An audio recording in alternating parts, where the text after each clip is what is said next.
Coucou tout le monde, c'est le Steph pour sa nouvelle vidéo, présentation de vinyle. Je voulais vous faire un petit morceau très rapide que j'ai inventé comme ça vite fait. Bon, je suis nul, hein, je vous le dis tout de suite, hein, je vais pas, comme certains sur YouTube, hein, vous montrer les prouesses que je ne sais pas faire. C'est simplement voilà pour agrémenter ce début de vidéo. Alors le morceau j'ai appelé Joy is the Reason. Alors Joy is the Reason, pourquoi? Pourquoi? Just a Reason. Ben en fait pour rien du tout, c'est comme ça m'est venu comme ça, j'ai Just a Reason. Alors ce morceau est un petit peu anxiogène parce que la période est, on est dans le confinement, on est sur le pic épidémique, épidémiologique, je ne sais plus comment dire, et puis tout est là, on est confiné, on est en quarantaine, enfin bon, je ne reviens pas là-dessus. Alors j'ai fait un morceau assez anxiogène, ne l'écoutez pas trop, parce que bon, ça peut être quand même un peu suicidaire mon histoire. Voilà, allez, c'est parti.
Oh putain.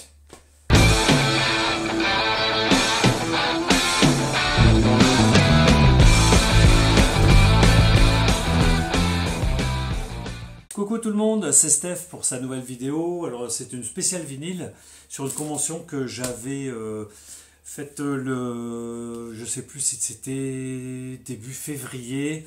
C'est une convention sur Mâcon en Saône-et-Loire. Et j'avais trouvé quelques bonnes galettes, je pense, pour compléter mes collections de vinyles. Alors, sans plus tarder, je vous propose et je vais vous montrer ce que j'ai pu acheter.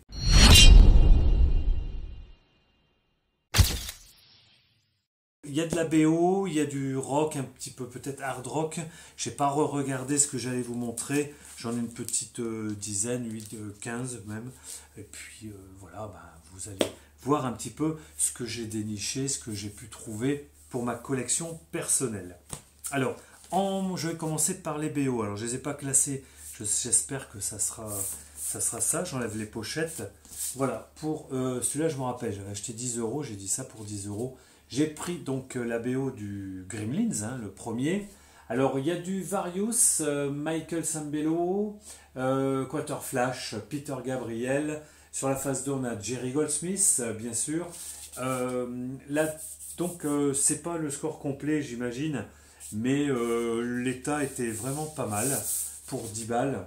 Voilà, pour une bonne BO avec une très bonne, un très bon thème musical. Voilà donc pour cette convention sur Mâcon. Là, alors là, j'ai été très content de le trouver. Je crois que je l'avais pris, je l'ai acheté pour 8 €. Alors c'est une petite, voilà. C'est la BO de The Last Dragon que j'ai trouvé, je crois, dans les 8 € sur cette convention aussi. Et il y avait quelqu'un dessus. Et puis le temps qu'il réfléchisse, le vendeur m'a dit, bah écoutez, je vois que vous êtes intéressé, je vais le vendre à ce monsieur-là. Alors il devait, bon, il avait dû peut-être se prendre la tête un peu avant et tout. Donc j'ai dit, ben non, attendez, le monsieur a l'air intéressé. Il a dit, non, non. C'est vous, c'est mon disque, c'est vous qui le prenez, 8 €. Bon, ok. Voilà, The Last Dragon, hein, un film des années 80. Alors, je n'ai plus de souvenirs de ce film, mais la BO, c'est pas mal de Various de l'époque, hein, avec les groupes, je ne sais plus, de Barge, Alfie, Charline, je ne sais pas trop ces groupes-là. Je découvre avec vous. Hein. Voilà. Dwight David qui chante le titre de ce film. Écoutez, on verra bien. Hein. Stevie Wonder, de Barge, voilà, comme je vous disais. Voilà. Smokey Robinson, etc. Je vois pas de Various, je vois pas de, pardon, je vois pas de score dans celui-ci, mais en très bel état. Je vous montre voilà. Motown, hein, donc un gage de bonne musique en général chez Motown. Voilà pour celui-ci, donc la BO de The Last Dragon. J'ai trouvé aussi pour 5 euros. Je l'ai en CD, je l'ai sur plusieurs formats, sur plusieurs supports. La musique d'Ennio Morricone, Mission. Un très bon film de Roland Joffé et une très belle BO de mémoire, car ça fait un petit moment que je ne l'ai pas écouté. Et donc là, on est bien sur du score. Tout est performé par The London Philharmonic Orchestra. Voilà. Film, donc, et musique de Ennio Morricone. Ici, je n'ai plus le titre en français. La BO avec Robert Redford. Par contre, Randy Newman, hein, qui a fait la musique originale. The Natural. Bon, je ne sais plus du tout le titre en français avec Robert Redford.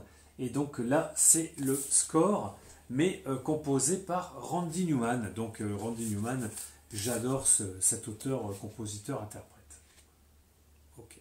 The Natural que j'ai eu. Alors je pense qu'il ne devait pas trop connaître. J'ai dû l'avoir dans les 5 euros, hein, à peu près. Voilà.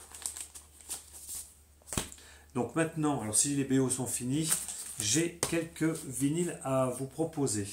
Donc dans la série, je ne connais pas trop, je l'ai pris pour le prix. J'ai pris un Beck, alors Joey Beck, je ne connais pas du tout. Je me suis dit la pochette est très belle, on est encore le petit cellophane d'origine et puis bien sûr bon, c'est un pressage je pense et j'imagine américain. Je vous montre l'intérieur, voilà. C'est pas mal du tout, regardez ça. 3 titres sur cette face. 3 titres sur la face 1, 3 titres sur la face 2. Voilà, c'est QD. Bon, écoutez là, je connais pas. Hein. Je laisserai les sommités vinylistiques éventuellement me répondre là-dessus, sur cet album de Beck, dans les commentaires si vous voulez bien. Je ne sais même pas exactement quel type de musique. Vous allez dire, il achète, ben oui, je l'ai déjà dit, j'achète souvent quand je ne connais pas pour un petit prix par rapport à la pochette. Je regarde un petit peu les crédits, si je vois qu'il y a quand même de la guitare, de la basse, des batteries, il peut y avoir, bon, autre, mais si c'est que du violon, du cello et tout, j'évite quand je ne connais pas. Ça peut être génial. Ici, un import direct, Gordon Payne. Bon, il avait quand même, comme je dis souvent, une belle gueule, une bonne tête. Je me suis dit, ben, si c'est pas trop de la country, je vais le prendre. Gordon Payne, bon, je ne connais pas. C'est un import US. Voilà. Je ne peux pas vous dire. Produit, je ne peux pas vous dire non plus. Par contre, je peux vous montrer le vinyle. Voilà, chez A&M. Un beau vinyle, il est assez propre, voilà, que j'ai dû taper pour 5 euros chez un des revendeurs dans cette convention à Mâcon. Alors, celui-là je l'ai déjà, je vous l'ai présenté. L'autre aussi que j'ai trouvé un petit peu après, mais je ne me rappelais plus que je l'avais acheté. Voilà, donc j'ai plusieurs Gino Vanelli. La version plus rock et commerciale, on est d'accord, mais bon, il y a des superbes titres, bien puissants. La version, donc, que je ne connais pas encore, parce que je n'ai pas pu le mettre sur ma platine, de ce Brother to Brother de Gino Vanelli. Et le vendeur, il venait d'en recevoir. Je suis passé, ça devait être vers 11h. Et à 11h, il m'a dit, c'est très intéressant, enfin, c'est très étrange, je n'ai pas vendu les autres, donc je vous fais un prix. Il me les a tous fait à 5 euros. celui-ci de Gino Vanelli que je ne connais pas, Pauper in Paradise, avec un super rendu sur les cheveux, c'est un petit peu embossé, vous voyez. Voilà. Alors, je le vois derrière maintenant avec une sorte de fil harmonique. Je ne connais pas ce Gino Vanelli. Voilà, alors hop, là-dedans, qu'est-ce qu'il y a? Vous voyez, voilà la pochette, la sous-pochette intérieure, qui est sympathique. Voilà. Et je pense que c'est un poster que je n'avais pas vu. Voilà, je vais vous montrer ça. Parce que j'ai pas énormément de vinyle à vous montrer. Ouais, c'est pas mal du tout. On a le poster Gino Vanelli, qui est très sympa, signé de sa main, électroniquement par imprimé. Mais c'est toujours très sympathique d'avoir ces petits posters avec les vinyles. Donc Gino à écouter. Je sais que Vinyl Calife, je te fais un petit coucou. Je fais un coucou à tous les abonnés, tous les youtubeurs qui me regardent dire des bêtises des fois sur des vinyles ou autres. Voilà, donc je sais qu'il est fan comme moi, mais je ne connaissais pas bien quand même Gino Vanelli. J'avais cette impression, mais non. Et regardez-moi celui-là. Encore un Gino Vanelli, toujours sur chez ce même vendeur. Il m'a dit, c'est pas parti, moi je vous les fais tous 5 € si vous les prenez. Hop, hop, hop. Il a encore le petit cellophane, enfin la protection d'origine. Voilà, je n'ai pas regardé le type de pressage ni rien. Crazy Life de Gino Vanelli. J'espère qu'il n'y aura pas trop de reflets. Je vous montre la sous-pochette. Voilà, Gino et Joe Vanelli. Voilà, les deux frères. Toujours ensemble, hein, quand c'est toujours ensemble. Et toujours un pressage AM Records. Celui-ci, il est de 1973. Ça date quand même. J'ai hâte quand même d'écouter Gino Vanelli dans les années 70. Je ne sais pas trop ce que ça peut donner par rapport à cet album Black Cars des années 80, qui est 86, je crois. Enfin, voilà. Et attention, ça va encore en faire plaisir à certains. Il avait cela, donc je lui ai pris le Gino Vanelli, le Powerful People. Voilà. On a encore Gino et Joe Vanelli hein, en tant qu'orchestre. Je ne les connais pas, hein, ceux-là. Je vais les écouter. Toujours pareil. Pressage A et M. Et celui-là, il est de 1974. Donc, je vais commencer à voir dans la disco de Gino Vanelli pas mal de ses albums. Et il me semblait que je les avais depuis très longtemps. Mais non, en fait... Enfin, j'ai pas encore tout regardé. Hein. Avec cette période de confinement, on va avoir le temps de re-regarder tout ça. Bon, j'arrive pas à le ranger, excusez-moi. Je suis pas très en forme hein, pour dire des conneries en ce moment. Hein. Vous aurez compris pourquoi. Hein, avec ce confinement. Voilà. Alors. Donald Fagen, je ne connais que cet album. S'il en a fait d'autres, ben, je les rechercherai, j'écouterai. Mais alors là, j'adore Donald Fagen. Bon, c'est un son, voilà, il n'y a rien à dire sur cet album de Donald Fagen, The Night Flight. Je l'avais en CD, je ne suis pas sûr de l'avoir même déjà en vinyle. J'en ai quand même pas mal, il faut que je m'y remette. Et donc, je vous assure, cet album, vous pouvez l'écouter, ça passe comme une lettre à la poste. J'en ai encore de très bons souvenirs de ce Donald Fagen. Après, bah, petite... ouais, je me suis dit, tiens, ah ben attendez, hop, désolé. Ouf, aïe, je ne les ai pas classés, j'aurais dû. Encore un Gino Vanelli. Alors là, aujourd'hui, c'est la vidéo de Gino. Hein. Gino Vanelli avec Storm at Sunup. Storm at Sunup, Gino Vanelli. Regardez ce torse poilu, hein, comme il est beau. Enfin, Gino, hein, pas son torse poilu. Ouais, je pense que ça va être bon, hein. Même si tous les albums sont peut-être pas tous au même niveau. Et là, on a l'orchestre, voilà, le groupe complet de l'époque. Et toujours pareil, on a Joey et Gino Vanelli. Voilà. L'album, là, il est tout neuf. J'ai l'impression que personne ne l'a encore ouvert. Donc, ça fait plaisir. Donc, ça fait pas mal de Gino Vanelli à mettre dans mes alvéoles. Et vous l'avez déjà présenté les gars, mais bon, je l'ai trouvé aussi. J'ai trouvé, je crois, pour 7 ou 8 euros. Il est comme neuf. Il est vraiment magnifique. Hein. Le Kenny Loggins. Bon, c'est du bon. Hein. Quand on présente Gino Vanelli, Kenny Loggins, Donald Fagen. Bon, ben, c'est la vidéo qui veut ça. Ils font tous un peu partie du staff Los Angeles, West Coast. Donc ça fera plaisir à certains. Alors je regarde quand même que j'ai pas fait trop de... Ouais, non, ben voilà. Je peux vous présenter aussi que celui que j'ai acheté aussi, il y a le prix encore. Pour, alors là, c'était 12 euros. Voilà, je l'avais acheté à l'époque quand j'étais jeune. Je ne l'ai pas retrouvé. Le premier, je crois, le premier Level 42. Avec ce fameux slapper, ce bassiste extraordinaire, avec de très bons titres là-dedans. C'est vraiment bon, hein. Level 42. Le The Pursuit of Accidents. À avoir, à posséder, donc je l'ai retrouvé, je l'ai pris, hein, aucun problème, dans cet état mint, carrément.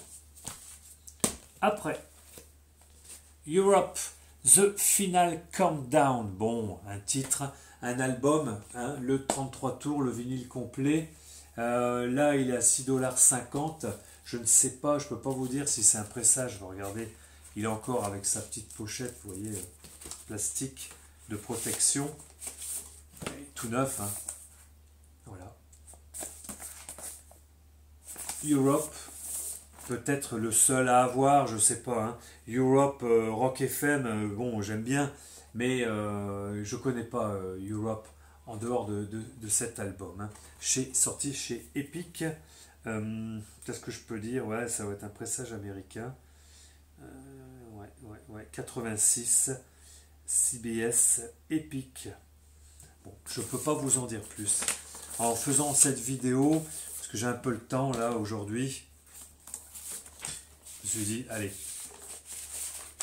je montre tout, tant pis si je me plante.